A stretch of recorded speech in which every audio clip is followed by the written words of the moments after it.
পরবর্তী অনুষ্ঠান রবীন্দ্রনাথ ঠাকুরের দুটি পরিচিত কবিতা নিয়ে একটি পাঠ অভিনয়। দুটি কবিতার মধ্যে প্রথমটি একটি নারী ও পুরুষের ফেলে আসা প্রেম আর হারিয়ে যাওয়ার সময় নিয়ে, আর অন্যটি সেই মেয়ের ভাবকল্প এবং তার রূপ দিয়ে সেই 100 বছর আগের সমাজে আজকের পাল্টে দেওয়ার সংকল্প নিয়ে। পাঠ অভিনয়ে রয়েছেন অলোকেশ দত্ত রায় এবং মৌ দত্তদী, আর তাঁদের এই গল্পের ছন্দে সুরবিস্তার করবেন গিটারে কৌশিক রায়। আমাদের পরবর্তী অনুষ্ঠান একটি অসমাপ্ত প্রেমের গল্প।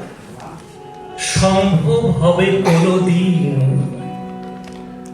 আগে ওকে বারবার দেখেছি লাল রঙের শাড়িতে, ডালিম ফুলের মতো রাঙা। আজ পরেছে কালো রেশমের কাপড়, দোলন চাপার মতো চিকন গৌর মুখখানি ঘিরে ঘনিয়ে নিয়েছে একটা দূরত্ব নিজের চারদিকে, যে দূরত্ব শাল বনের শেষ সীমানায় সর্ষে ক্ষেতের নীলাঞ্জনে। থমকে গেল আমার সমস্ত মনটা। চেনা লোককে দেখলেন অচেনার গাম্ভীর্যে। আমি অন্তপুরের মেয়ে, চিনবে না আমাকে। তোমার শেষ গল্পের বইটি পড়েছি শরৎবাবু, বাসি ফুলের মালা। তোমার নায়িকা এলোকেশী মরণ দশা করেছিল 35 বছর বয়সে। 25 বছর বয়সের সঙ্গে ছিল তার রেশারেশি। দেখলেন তুমি মহাদশায় বটে, জিতিয়ে দিলে তাকে। হঠাৎ খবরের কাগজ ফেলে দিয়ে আমাকে করলে নমস্কার। সমাজ বিধির পথ গেল খুলে। আলাপ করলেন শুরু, কেমন আছো, কেমন চলছে সংসার ইত্যাদি। সে রইল জানলার বাইরের দিকে চেয়ে। তোমাকে দোহাই দিই, একটা সাধারণ মেয়ের গল্প লেখো তুমি। বড় দুঃখ তার।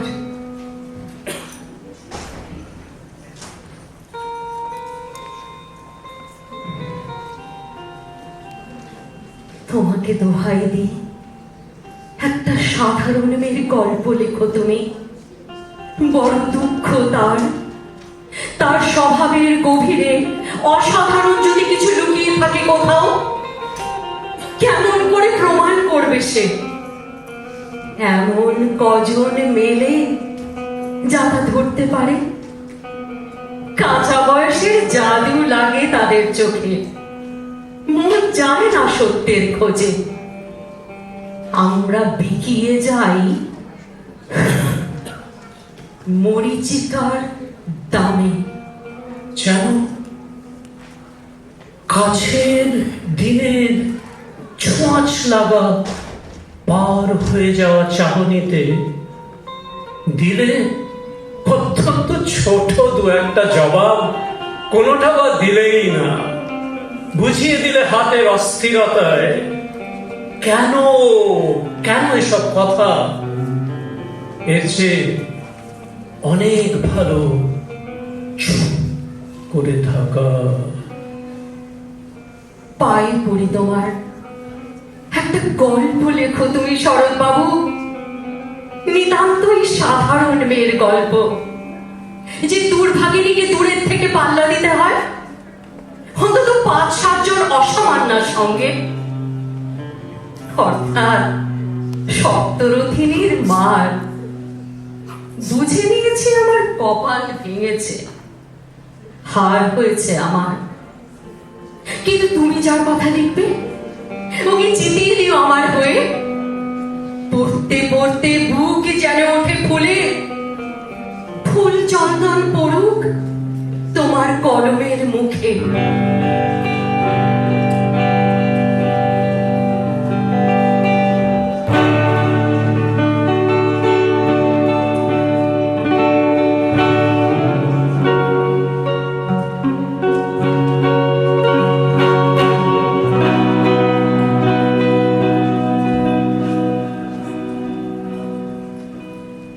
তুমি তো কৃপণ নও বিধাতার মতো। ওকে পাঠিয়ে দাও ইউরোপে, যেখানে যারা জ্ঞানী, যারা বিদ্বান, যারা বীর, যারা শিল্পী, যারা কবি, যারা রাজা দল বেঁধে আসবো একসাথে। জ্যোতির্বিদ্যের মতো আবিষ্কার করুক তাকে, শুধু বিদুষী বলে নয়, নারী বলে। ওর মধ্যে বিশ্ববিজয়ী যে জাদু আছে, প্রয়াস পাক এই অঙ্গনে, মূর্খের দেশে নয়, যেখানে আছে সমজদার, আছে দরদি। ওর সম্মানের জন্য সভা ডাকা হোক না, নাম জানা বড় বড় সভা। মনে করা যাক সেখানে মুষলধারে বর্ষণ হচ্ছে প্রশংসা বাক্য, তার মাঝখান দিয়ে সে চলেছে অবহেলায়, ঢেউয়ের উপর দিয়ে যেন পালের নৌকো। ওর চোখ দেখে ওরা করছে কানাকানি। সবাই বলছে ভারতবর্ষের সজল মেয়ে আর উজ্জ্বল রৌদ্র মিলেছে ওর মোহিনী দৃষ্টিতে। এখানে জনান্তিকে বলে রাখি, সৃষ্টিকর্তার প্রসাদ সত্যই আছে আমার চোখে। আমি ছিলাম অন্য বেঞ্চিতে ওর ওর সাথীদের সঙ্গে। এক সময় আঙুল নেড়ে জানালে আমাকে কাছে আসতে। মনে হলো সাহস তো কম নয়, বসলুম কাছাকাছি একই বেঞ্চিতে। গাড়ির আওয়াজের আড়ালে বললে মৃদু স্বরে, কিছু মনে করো না, সময় কোথা সময় নষ্ট করবার? আমাকে নামতে হবে পরের স্টেশনেই, দূরে যাবে তুমি, দেখা হবে না আর কোনোদিন।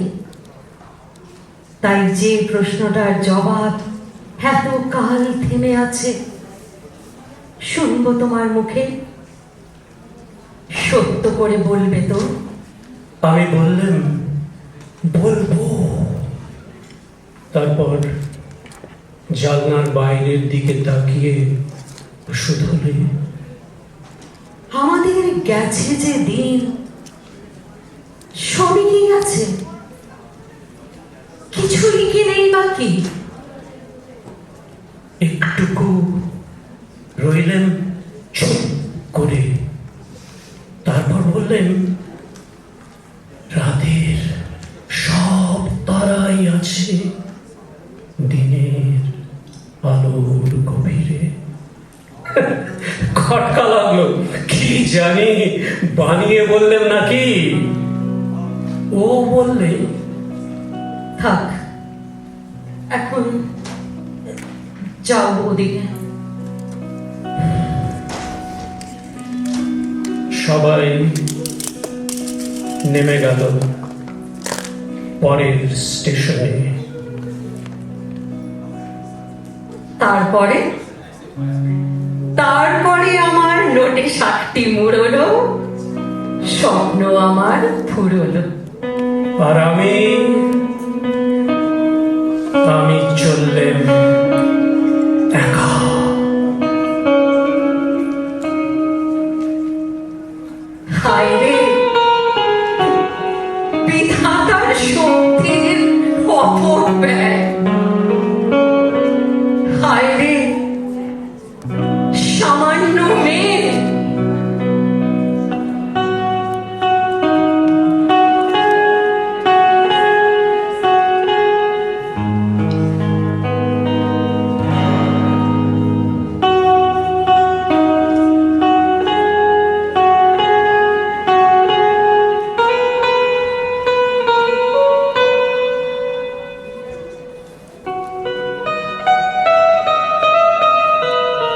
কবি বলেছিলেন, জীবন গিয়েছে চলে আমাদের 20 বছরের পার। আজ স্বরলিপির 20 বছরের পার হয়ে আমরা সবাই রবীন্দ্রনাথের প্রায় 100 বছর আগের লেখা আমাদের সবার চিরপরিচিত দুটি কবিতা হঠাৎ দেখা এবং সাধারণ মেয়ে, এই দুটোকে আমরা পাঠ এবং ছোট্ট একটি অনুষ্ঠানের মধ্যে এই স্বরলিপিকে আমরা উদযাপন করলাম। আজকের এই সময় দাঁড়িয়ে ভালোবাসা আর প্রেমের গল্প সবচাইতে প্রয়োজনীয়, এবং তার চেয়েও বেশি প্রয়োজনীয় যাদের এই ভালোবাসাকে নিয়ে যায় আমাদের সাধারণ মেয়েরা। সেই সামান্য মেয়ে আর অসাধারণ সমস্ত প্রেম চলতে থাকুক। আজকের এই পাঠ এবং হঠাৎ দেখার সেই পুরুষের জায়গায় ছিলাম আমি, অলোকেশ। আর হারিয়ে যাওয়া প্রেমিকা এবং অসাধারণ মেয়ে মৌসুমী দত্তদেব।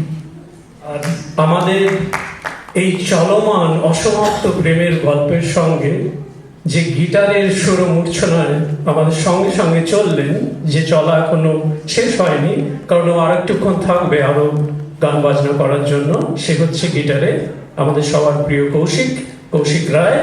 আপনাদের সবাইকে আবার স্বরলিপি রাহুল দাস, স্বপ্নাদি এবং স্বরলিপির সব সদস্যকে আবার অনেক অনেক ধন্যবাদ, ভালোবাসা, অভিনন্দন জানালাম। নমস্কার, সবাই ভালো থাকুন।